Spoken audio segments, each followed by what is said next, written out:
Carlos Nelson with Cascade Media Group and What's Up, Kansas City. And today we're going to talk about some health and wellness issues with one of the organizations that are north of the river,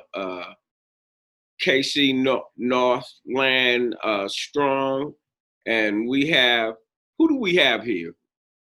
I'm Jamie Wehmeyer, and I'm the coordinator for Northland Strong.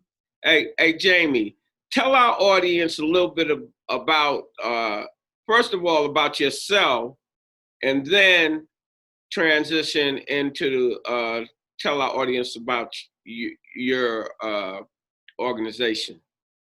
Sure. So I'm a licensed clinical social worker, and I've been working in the behavioral health field for well over 25 years at this point. I started as a baby, I always say, working in the urban core with women and their children who were in treatment for substance use issues. And then I transitioned over to the mental health side and worked for many years on the mental health side of behavioral health before transitioning over the last 3 years to providing consulting, presentations, trainings on trauma-informed practices and building resilience.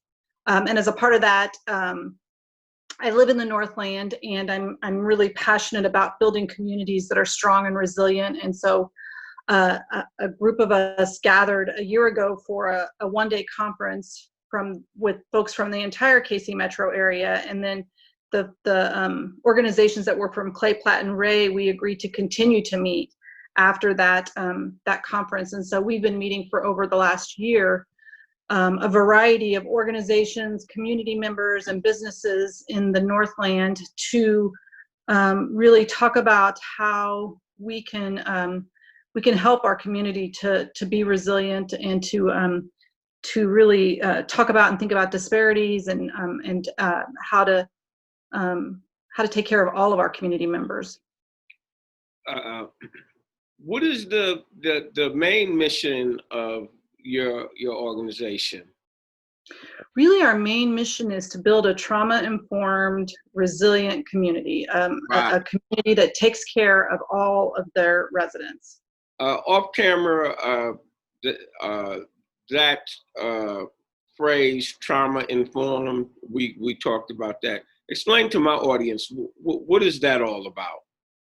Sure. So trauma-informed care really started kind of coming into the being, I guess, about, I'd say about, what's that? The lexicon. Yeah. About 10 years ago, there really started to be a push for schools and behavioral health organizations to become what they call trauma-informed. And so what that means is that we acknowledge that everybody who comes into our organization has a story that they bring with them, and that we should be doing all we can to honor that story and to avoid re-traumatizing somebody as much as we possibly can. And so as this movement grew, it kind of spread out to saying it's not just that individuals have an experience adverse events or adversity in their life, but also communities experience adversity.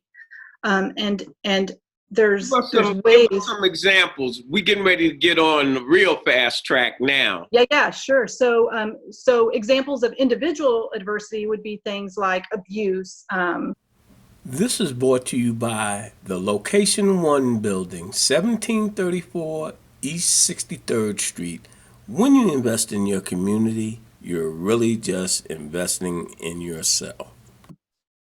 Loss, not having enough food to eat as you're growing up, not having a safe place to sleep, growing up with one parent being incarcerated, growing up with a parent who has mental health issues. Those are kind of individual adversities that folks can experience. Communities can experience things like economic disparities, systemic racism, housing issues, medical disparities, not having equal medical care for all members of your community.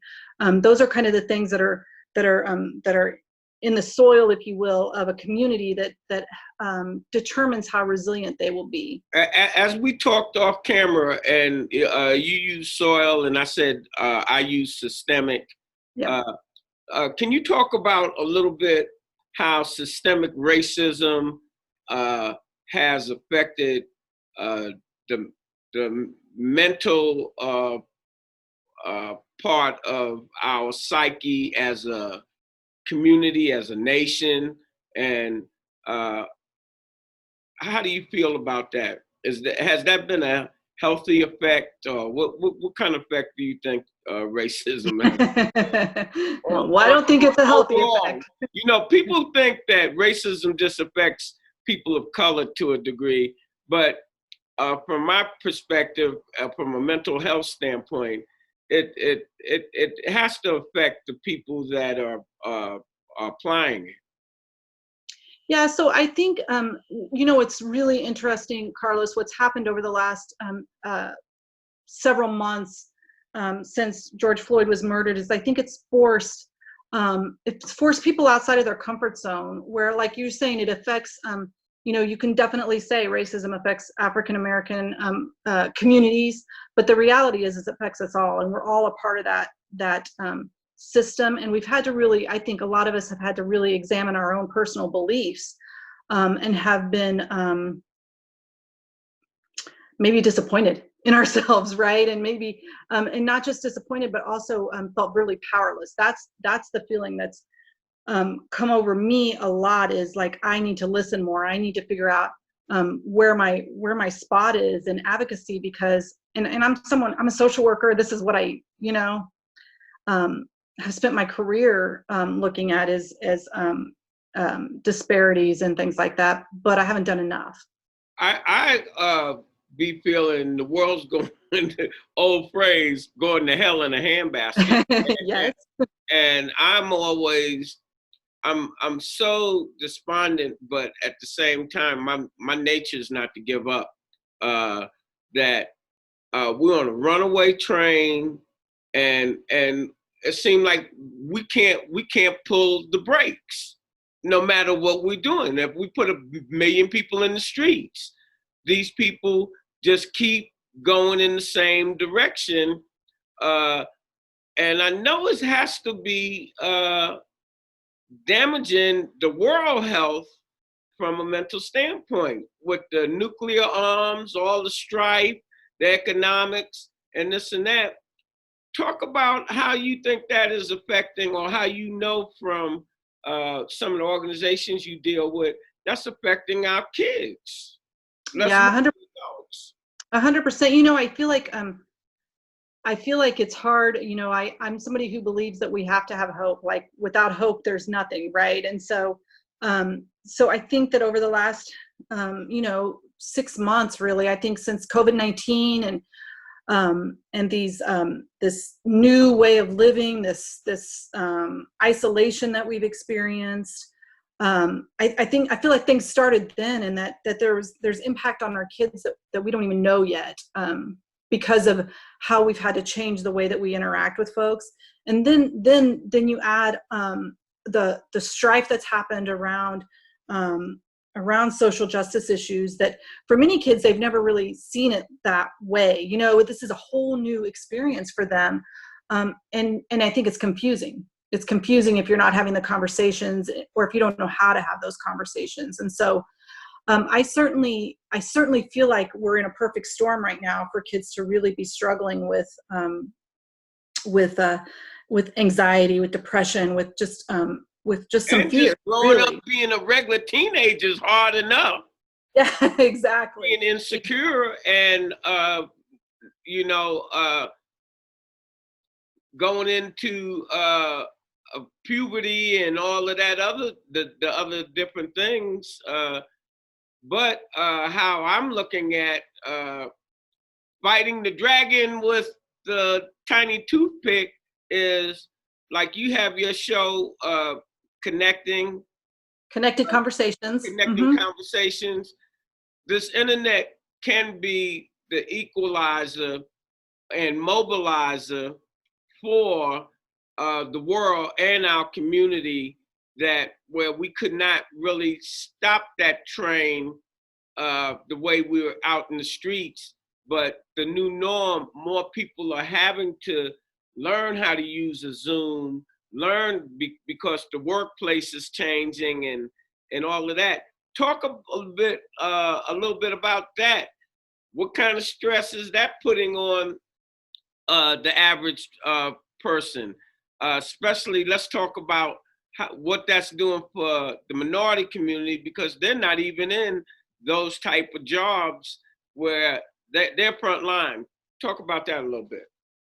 Yeah, so I think it's an interesting time period where one of the things I've thought about in regards to technology, and that in some ways our younger generation has some advantages because they've been connecting to their friends this way already, and so like for me to say, do a FaceTime call with your friends so you can see each other, they're like, yeah, of course, Mom, that's how we That's one-on-one. right? Yeah. So I think that in some ways they have that younger generation has some of those advantages, but also the things that I see is that not only being in those frontline jobs where you don't have this type of Zoom connection, if you will, but also you have folks who are really living in poverty who don't even have an internet connection, right? Which is maybe seems crazy to me because I rely on it every single day. But how do you homeschool your child when you don't even have access to some of the basic equipment that you need for that? That let me tell you this. For the last 8 years, I have been working with some people to do wireless internet. They have it over in Spain where it's free, and he had went over there for the urban core. But all of that is part of that systemic problem. Yes. Because how are you going to now tell the kids online when the parents can't even put milk on the table, less more pay a $60, $50, $70 internet bill? It doesn't make sense. And unless we're having these type conversations, and not just having it, getting these conversations in the demographics that people will look at and understand, this is affecting you more ways than one. Yeah, and not only that, but thinking about those parents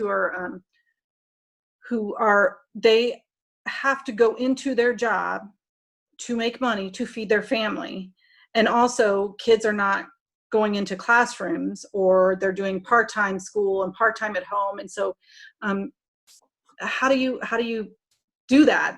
How do you provide school for your kids while also you have to go to work to put food on the table? And if you don't have the support systems around, then how do you manage all of that? I mean, but the way the system is set up with the segregated communities, they don't. And you're all the way across town, you don't have to see it. Yep. And so we have become less caring. I'm always saying to my audience, I think it's time for all of y'all to take a reset and look at yourself in the mirror and what are your principles are and what's your moral compass. You need to reset your moral compass. But if you come up in the last 2 generations, from my perspective, your moral compass seems to be straight, because that's all materialism, capitalism, and look at me-ism has been what they've come up with. Yeah, I think Carlos, for me, one of the things though that I hope is going to come out of these challenges that we're in right now is that what I've seen happen in communities is that they've been forced out of that comfort zone, and it really had to start thinking about, like, are we taking good care of all of our kids? Are we taking, and so I've heard those discussions, and it's my hope that those discussions will lead to not just change because of COVID-19, right? But change that will last and that will go over into other systems. One of the things that I heard last school year, which I really, at the end of the school year, was kids who had mental health issues, who were failing classes when they were forced to be in the regular classroom, and then when they shifted to these online systems, they were not given that option before COVID-19. They were making A's and B's in their classroom or in their schooling, because they didn't have to sit in a classroom full of kids that was making them more and more anxious. And so it's my hope that we think about kids on an individual basis. This is what I would like to say to you and put this on your mind. And a lot of people, it's so evident, but it's not on their mind. Because I am in media, I try to tell people the majority community, and let's say that 1%, they own every form of communication on this planet. And ever since you came out your mother's womb, whether you want to believe it or look at it that way, you have been programmed. When you go to school and you get these degrees and what have you, you're being programmed. And the more you're being programmed, it's like Pavlov's dogs. The stimulus is these economics, and the 1% is controlling the whole economic system. And so no matter where you work or what have you, you know, you better keep your mouth shut if you want to keep your job. And that has become more apparent over the last, what I said, couple of generations. And now it's paramount. It's almost like you got handcuffs on, but they invisible. How our police system works. We virtually be living in a police state, but you don't feel it until it hits you. Mm-hmm. And we don't, we're not looking at some things from that point of view. And as long, Trump really put the spotlight on fake media. It's been fake media for a minute, but you don't know when it's fake. You don't know when it's real. And when you can't do that, you're destroying the fabric of democracy. And I think now more than ever, right? I mean, I think people are confused by that. In fact, as I've talked to people, they say, I don't know what's real. I don't know where's my source of news? Where is my source of information coming from? And then they're like, I'm just overwhelmed, you know, and my head is swimming because there's so much information out there, and what's real, what's not real. And so I think that is certainly contributing to this mental health crisis that I suspect we're going to be seeing more and more in the next months. All right. In closing, my dear, what would you have to say to your community and overall Kansas City community? Well, I have a lot to our elected officials, because it is all systemic. They have the power to try to straighten some of this out. Yeah, I have a lot to say. So I'm going to keep it short, Carlos. But really, it's really about how we take care of each other, how we connect on an individual basis with the folks in our community, and how we have conversations. You know, that we don't avoid the conversations that are tough, that are uncomfortable, that are scary, but we have those conversations, and that we allow ourselves the grace to say, I don't have all the answers, and that the only way we can move forward as a community is if we work together. If the government entities, if the organizations that are providing mental health care, physical health care, the hospitals, if the schools, the only way to move us forward is for us to have those conversations together about how we can grow and how we can take care of all our residents. I mean, that's what that's like my hope and my dream, is that we all take good care of each other in order to move forward. What would you tell the young parents that have these middle-aged and high school kids about going back to school and the stress? Do you have anything to say to them? Breathe. First and foremost, breathe. That these are really scary times, and that there's a lot of fears, and the fears that parents are having are all valid. And that the thing that has made me the saddest through this process with COVID-19 is that there's such a division about this is the right way to do it and this is the right way to do it. And I think relationships, family relationships, friendships are ending because there's no grace for each other. There's no middle ground. You're either right or you're wrong.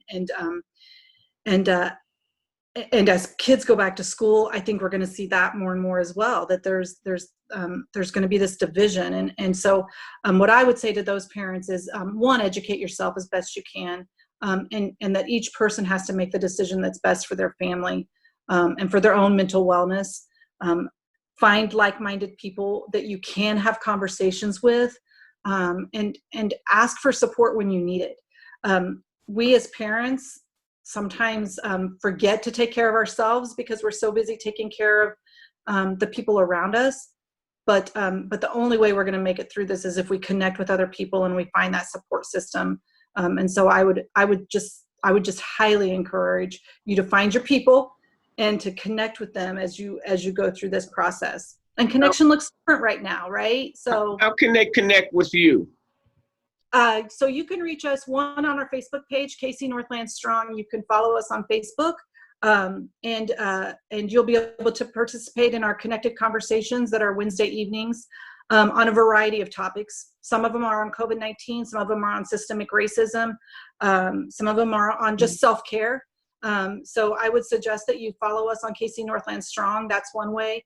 And then you can email me at helpinghumankind19@gmail.com if you want more information about KC Northland Strong and what we do. Or you can reach me at, I also have a Facebook page, Jamie Wehmeyer LLC, that has just information about consulting, presentations, training on trauma-informed practices, taking good care of yourself, taking good care of your staff during this time period. So I'm going to close out, but I'm going to say this before I close out. The problem that we have, like I was telling you about, the 1% owning the communications, and what they have communicated to us over the last half a century has gone into the short word bite, or the art of conversation is lost in America, and you cannot deal with complex situations in a soundbite. And the Twitter and all the different technologies, most of them are designed to quick answers and quick responses, and people don't want to be bothered because they're working so much. When they come home, they just want to be left alone. And so the politics and all of that is how they have done us with that indoctrination. You don't even want to look out for your own self-interest by the time you finish dealing with the world. Mm-hmm. And I don't know how moms deal with it, going to work, dealing with the world. Then you got to deal with the world with the kids. Then you got to deal with the world with your husband. And the last thing that you said was, Dad, when I got some time for myself. Yep. So finding those ways to take care of you during this time period, always, actually taking care of yourself always, is about how we stay resilient during when adversity hits us, right? But again, I feel like sometimes there's the caretakers out there that forget about themselves because they're so busy taking care of everybody else. And so finding ways to do that are just vitally important. Shout out to the caretakers. And as we always say, when you invest in your community, you're really just investing in yourself.